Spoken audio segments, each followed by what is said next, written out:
So what do companies keep getting wrong about hybrid work? Yeah, the theme that we have around here is turning the office into a magnet and not a mandate. So what are some of the biggest mistakes you've seen in return to office plans? Two biggest ones are, first of all, we just talked about it, which is What's something surprising that you've learned from workplace analytics? there's a couple surprising things that we've learned. So first of all, when we look at workplace analytics, Everyone says that the office is dead. Micah Remly says they're just doing it wrong. As CEO of Robin, he's helping thousands of companies reimagine what in-person work looks like. And today, he's showing us how to make hybrid work actually work. Welcome to the show. thanks, Mike. Great to be here. Appreciate you having me.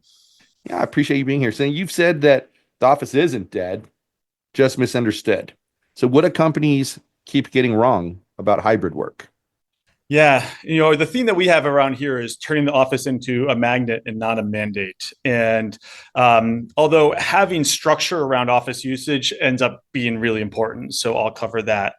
I think the biggest mistake people have made, if we look past the past 5 years, and you and I have talked about this a little bit, that besides healthcare, the sector that's been had the largest impact because of the pandemic has really been the office sector and the workplace sector, where people are doing work. Highly disruptive. The pandemic was highly disruptive to the sector. And what we saw was that we went through this disruption, and then people basically threw their doors open to their 2019 offices, said, all right, we want you to come back now. People come back. And what there is there's actually a fundamental disconnect. There's a fundamental disconnect between how employees view hybrid work and how employers view hybrid work. If you were to ask an employee what they think hybrid and flexible work means, that means ultimate flexibility, which is largely you work remote and come in once in a while when it suits you, which, by the way, means almost never. Just to be clear how often that means. Okay, that means once a quarter, once a month, maybe if you're lucky. If you were to ask a CEO what hybrid and flexible work means, it means mostly in the office the majority of the time, with some flexibility to work from home on the days that you really need to, but really you're in the office most of the time. So our issue has been the lack of both intentionality and a common understanding. When you and I say the same word, which is hybrid work or flexible work, we're actually talking about two very different things. And that's why you still continue to see this 5 years after the pandemic in the headlines almost every single week. Yeah, no, it makes sense to me because like when I coach my tech executives, one of the things I tell them to do is define their terms, define all of your terminology, make sure your team understands what those are, use the definitions over and over and over again in meetings. And I say to them, I know it sounds stupid, but you've got to get your people used to the terminology that you use so that when you use it, they understand what the heck you mean. And Right. you kind of have exemplified that with that example, because it is true. Like if the employee thinks hybrid work means come into the office every once in a while, and the CEO is like work from home every once in a while, you have a massive conflict there that has to be resolved. And so that's why you see all these mandates. That's why you see having to have it, because you have to have an understanding of what that looks like. And that's not necessarily wrong. Sometimes the way they're rolled out have not been great, but that's why you see people having to roll to mandates or structure in what the expectations are. Sorry, go ahead. So what are some of the biggest mistakes you've seen in return to office plans? Yeah, so two biggest ones are, first of all, we just talked about it, which is, hey, we want you to come back, and we think that's 3 days a week. We're not quite sure. And then meanwhile, during the pandemic, we went and hired a whole bunch of remote people all over the place. Your team is remote now. You work with remote people, but I want you back in the office. And we kind of think 3 days a week, but we don't know what that looks like. And we're not really sure. And then a year or 2 years later, we're scratching our heads and wondering why no one's in the office. And I'd say a lot of organizations are actually still very much stuck in that world. So what I'll tell you, what we did at Robin was we looked at because we want to live by best practices, and we get to see how thousands of organizations do this. We get to see, all right, what are the best practices? What are the things that are actually working? So the thing that I noticed was that we had done a lot of remote hiring during the pandemic. And if we wanted people to come back in the office, they were never going to come back to the office if their teams were entirely remote. Why? If just because our office, I'm here in our office in Boston, just because I live in Boston, I have to come to the office. Meanwhile, the team I'm working with all day long or in all these other places around the country and You're world. like, I'm going to move. Yeah, seriously, that's what people do. By the way, I said these companies, that's what they do. So we had to change our hiring, and I had to say, like, this had to come from the top down, which is we have to hire people in Boston. I understand that there are puts and takes associated with that, but we're never going to fix this problem. In office is very important to us as an organization. We want a certain percentage of our employees to be from the office, so therefore we have to change our hiring. And then with a whole bunch of process, I'll talk about other things as this call goes on about other things we had to change too. The second is we really had to rethink our office, that the office is really a place for collaboration. So research, because everyone has thoughts and feelings on this. And what's right for a certain organization isn't necessarily what's right for another organization. But if we look at the academic research on this, the peer-reviewed blind studies, it shows about half the time in the office is actually the most effective. So about half the time in the office, it gets collaboration, the peer benefits, motivation benefits, everything else associated with it. Half the time, heads down and get work done, connect with those other remote teammates and everything else. So that's what we aim for at Robin. And therefore, our office space needs to reflect that when you're in the office, it shouldn't be as much heads down time. It should be more collaboration time. And that's been a journey for us. So we've had to design the office around that. And then design the office has very much been a work in progress because of that. So when we first started instituting some of these changes we talked about, what we did is we looked at the data, because the data is going to tell the real story, right? And what we looked at is, because our software does all this, so clearly we use our software for it, what we found was that 80% of meetings in conference rooms in our office were a solo person in the conference room on a remote call. So you think about that. We were making them come into the office and then they're just sitting on calls though, by themselves. So no wonder employees say, why are you making me do this? I don't want to do this. So we had to be intentional. Then. We did a few things. So first is what we found that was really best practice we were seeing across companies were this idea of team days. That team days, on Tuesdays are team days in Robin. The entire company's in the office on Tuesdays. And then team days by team. So sales team has a team day. They're all in the office on those days because that allows that collaboration benefit. If I'm on the sales team and one person's coming on Monday and the other person's coming on Thursday, I get no collaboration benefit from being in the office. I actually need those to be structured in some synchronicity between those two things, if that's a word. I need them to be synchronous. So this idea of team days. And then the other idea is we had to tell people to change your schedules. So team days, schedule your in-person meetings, schedule your sprint team meetings, schedule your collaboration stuff, your stuff with remote teams and other things, do those on other days when you work from home. So we had to actually go through that exercise. And what we found was on Tuesdays, our team day on Tuesdays, those solo in-person meetings went from 80% to 34%, I think it is currently. And so we've seen that massive drop that people are actually collaborating together. So that's really an interesting point, because that is definitely one thing I've seen with my own clients about that have hybrid is they let the employees pick what days they come into the office. And I've often thought about that. Like if I'm on, X team and I'm looking to come into the office to get some face-to-face collab time, and half my team's coming in on different days, what good is it? It's interesting because I think a lot of people looked at the pandemic time period as, look, this is proof that we can all work from home. Right. But it actually exposed a lot of the issues with work from home for companies. They saw some interesting things about that. What role do you think data plays in understanding what works in the office now?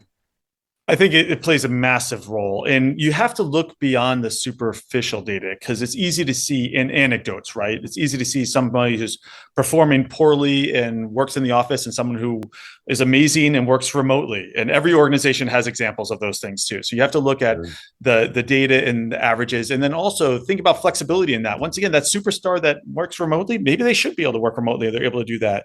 But you also have to think about plans associated with that. So let me tell you about the data once again. If we look at the the academic and the scientific data around this. So one is if you sit within 20 feet of a high performer, this is on performance review score, the data shows that you get a 15% performance boost in your own performance, no matter what performance level you are. So on average, 15%.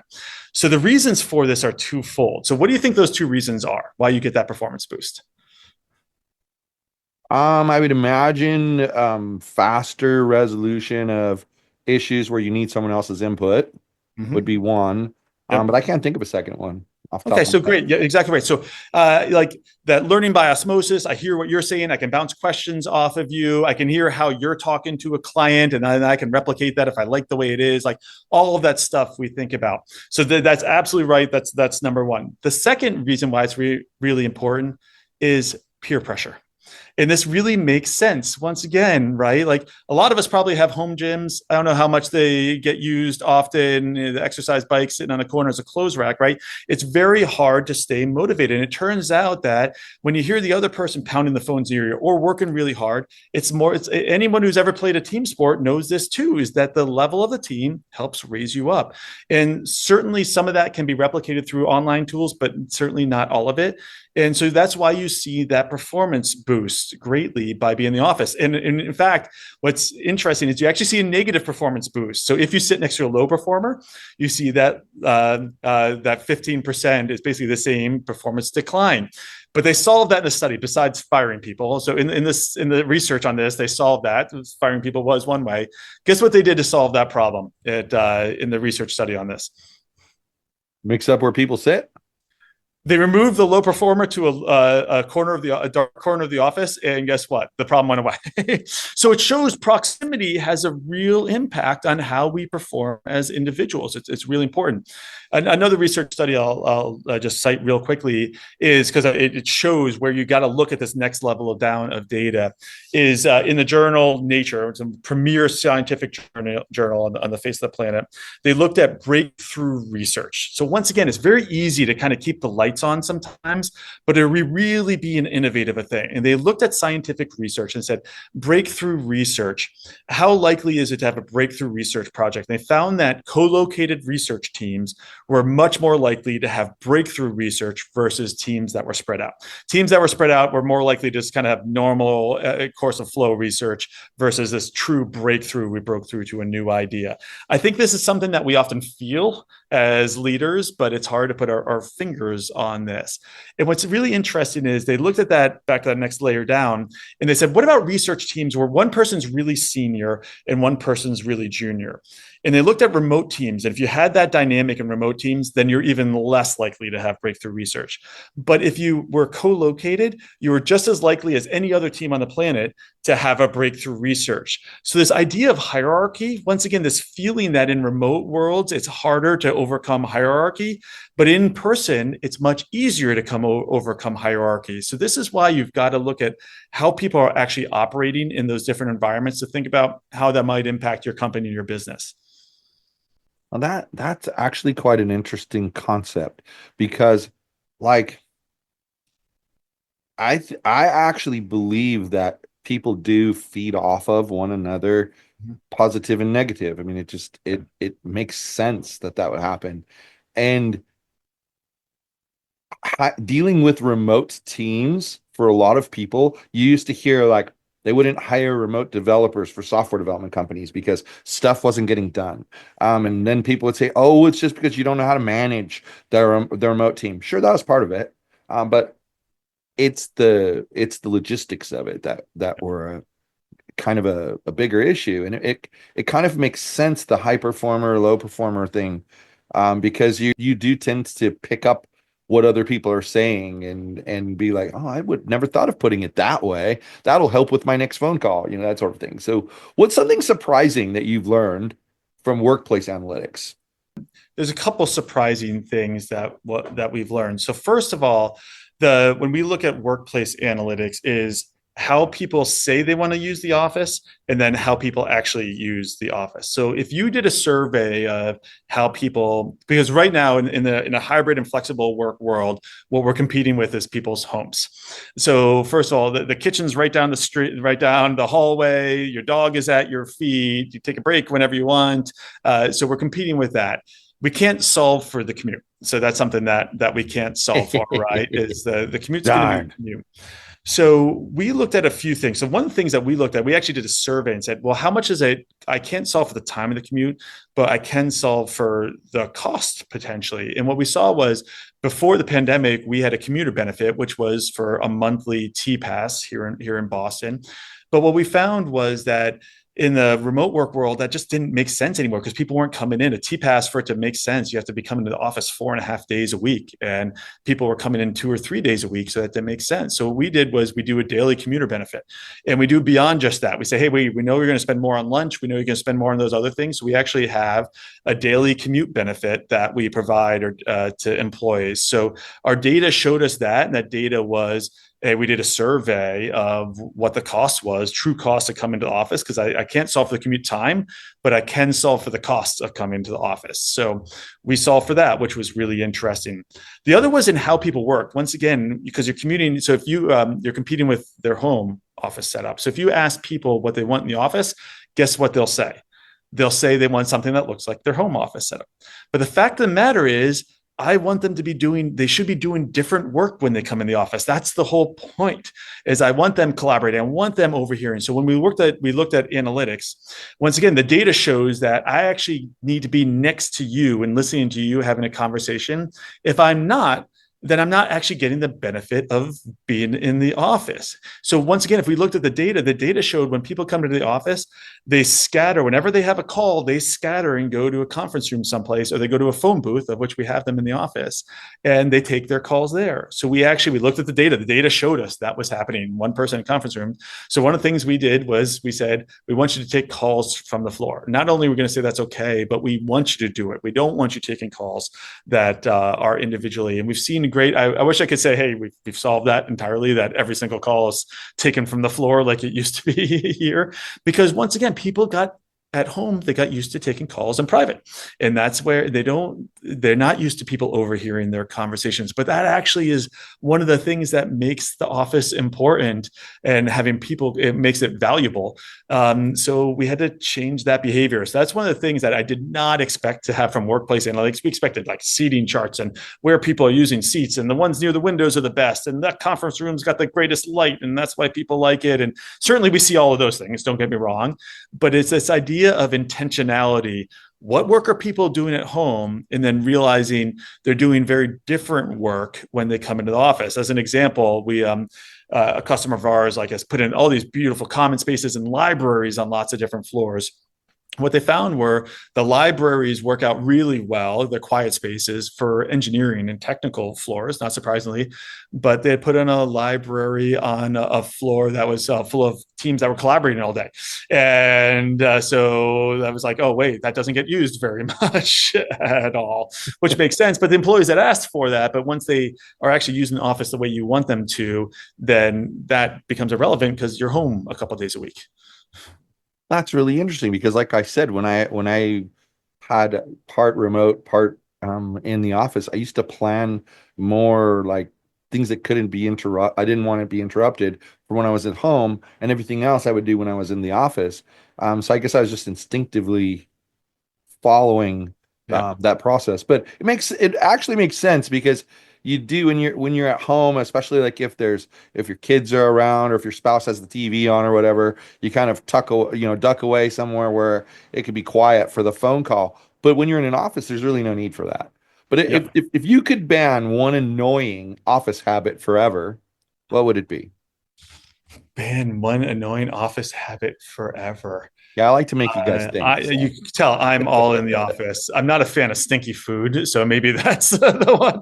Maybe that's the one I would get rid of. Really stinky food gets to me. It's my sense of smell. I don't know what it is. There we I go. once I once worked at a law firm just temporarily as a tech person, and the break room was like very near to where I sit, and there was a sign over the microwave that said, "Absolutely, in no uncertain terms are you to put fish into this microwave? And I was like, thank you for that, because I would have to Thank you. smell that cooking. I don't need that. So that's kind of funny. So what's one feature you wish existed in every office? And don't say cold brew on tap. People. So I got to tell you, it's I back. like it. It's all listen, we give because we have our because we obviously are in the office technology space. We help people get the most out of their office. We help them make their offices vibrant, but technology is one piece of the puzzle. We're talking about all the other pieces, but we give a lot of tours of our space. And every time people step in, they're like, wow, the space is so great. And listen, compared to a lot of the build outs, we didn't spend a lot of money on our build out. I mean, we don't have the fanciest office in the world, not by a long shot, any way, shape, or form. The reason why people are impressed with it is two things. It's open because it's built around collaboration. So it's really, but it's got places people can tuck in. It's full of people, right? So we do a really good job of being intentional about having collaborative spaces, people actually using the office the way it's intended. And that's the first comment. Oh, great. I love the energy in here. I love the vibe I get. And it's the people that makes the difference, Mike. So if you're not being intentional about that, then your office just isn't going to have the impact to your business that you're hoping it's going to have. So what's your go-to music or maybe a podcast when you need to get in the zone?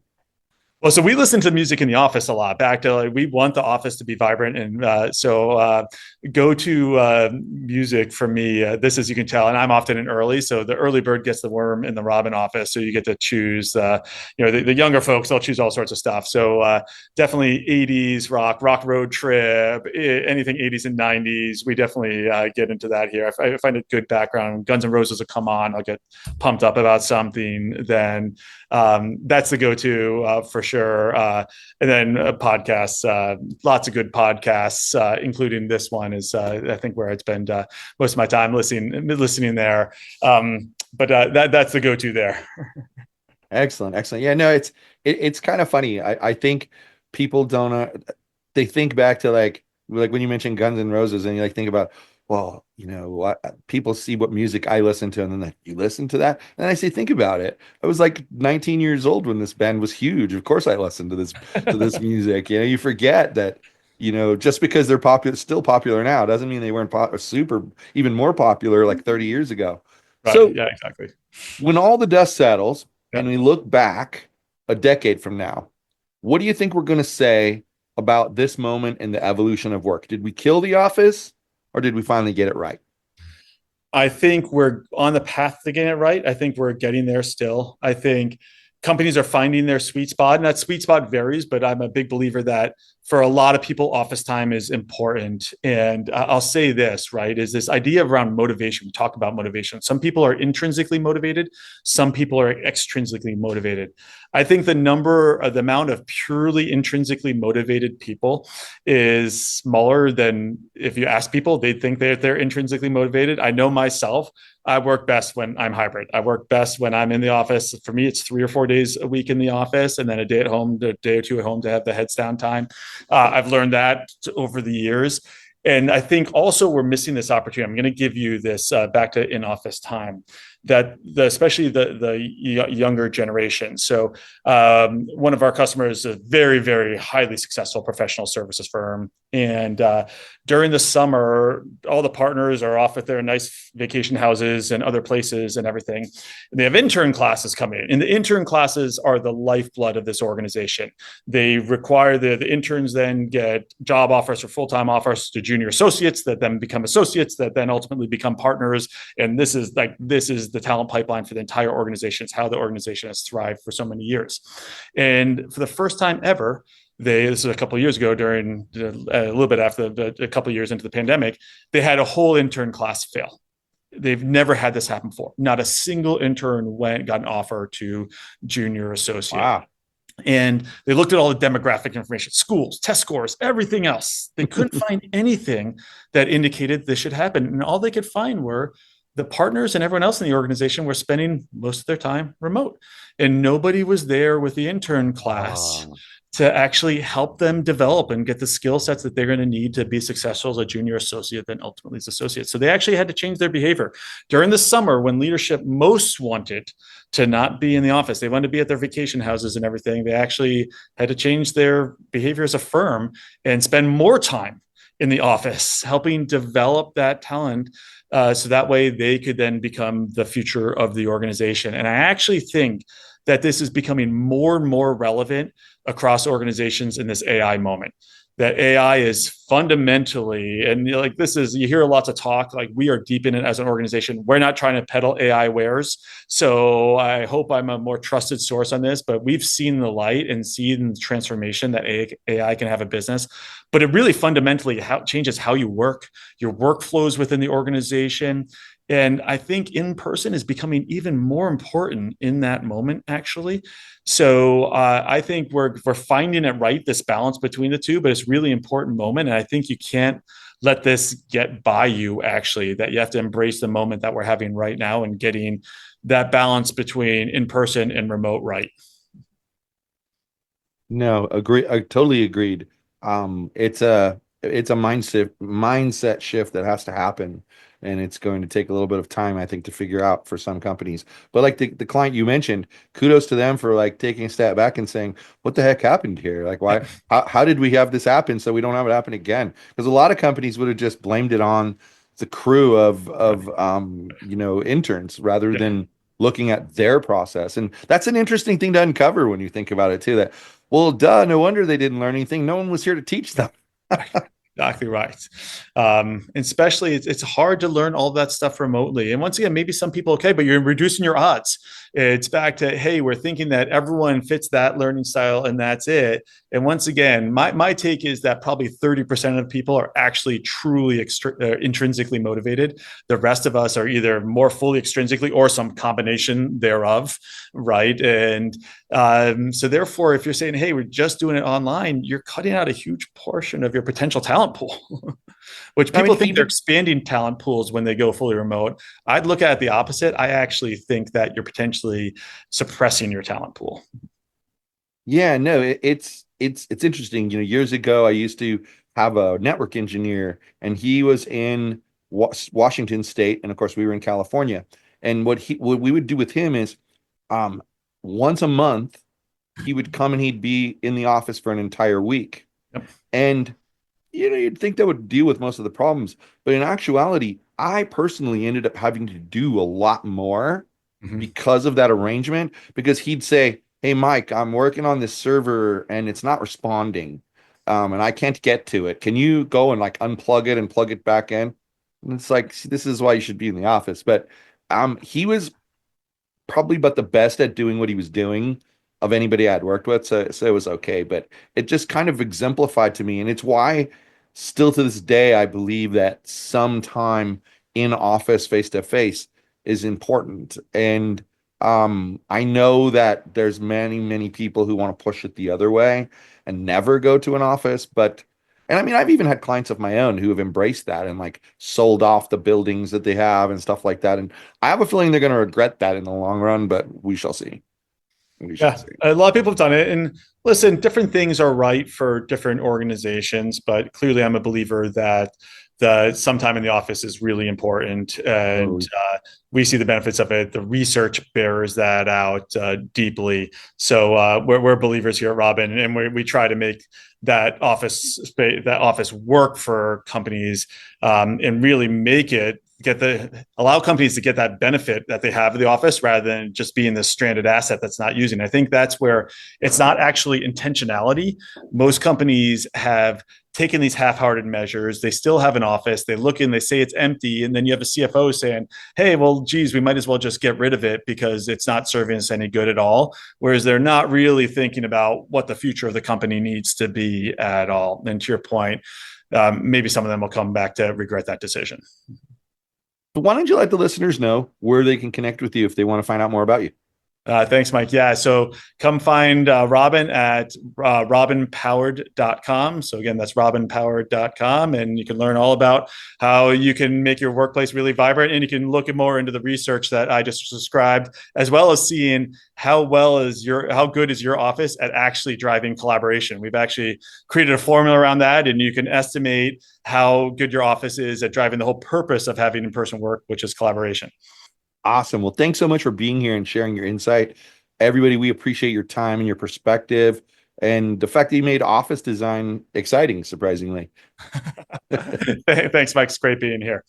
All right. Well, that was Micah Remly, the mind behind one of the most people first hybrid platforms out there, and someone who believes the office isn't dead. It's just waiting to be reinvented. So if you enjoyed this episode, don't forget to subscribe to the channel and join us inside the Executive Tech Alliance, where leaders like you come to rethink the way that we work, lead, and live. New episodes every Wednesday.